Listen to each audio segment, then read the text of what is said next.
I wouldn't exactly call it a hobby. I work out to keep fit because I have fitness goals. I wanted to have a six pack, and that meant that I had to put on some muscle, which meant that I had to put on some weight, and that meant that I had to apply an algorithm. And every skill that you have to learn as part of this process can be broken down to smaller parts.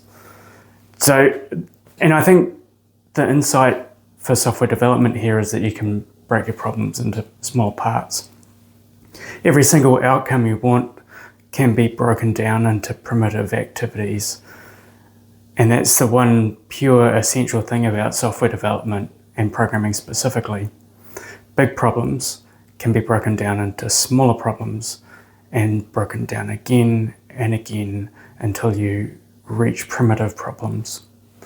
And then you can start solving those primitive problems with primitive solutions and start building up your solutions from smaller solutions until you reach the solution to your first problem that you started with. And that can be generalized as a two-phase top-down, bottom-up design process. Top-down gives you strategy, bottom-up tactics. So how do you know how you're going? Well, personally, I weigh myself most days. And specifically, I track my body weight once a week on a Monday morning after I've had my coffee. Coffee always comes first. I take my girths about once a month. I try to estimate my body composition, but really those signals are both, the body weight and the girths, they're both pretty noisy and have sort of systemic biases in them, calculation things that have biases. But even still, a trend is a trend. And I think for software, metrics are everything. How do you know if you're doing well or badly? Or more practically, how do you know if you're improved on last week or last month or last year? You have to compare measurements, which means you have to keep track of those measurements. And I think that probably the most relevant measurement for us as software developers is our velocity. And you only do that by keeping track of it. So what is the point of having a measurement though? I mean, why bother?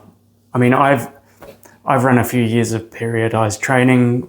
The point of this is to try and put on some weight and some muscle. Ideally after a month or 2 or 3 of training, you have something to show for it. But if not, what do you do? And I think that you need to make small experiments. You need to test and improve over time. You iterate. What kind of API model should you use? Should you use CRUD or should you use CQRS? Should I update via events or commands or notifications? How do we deal with these current concurrency errors that we're seeing that we didn't expect?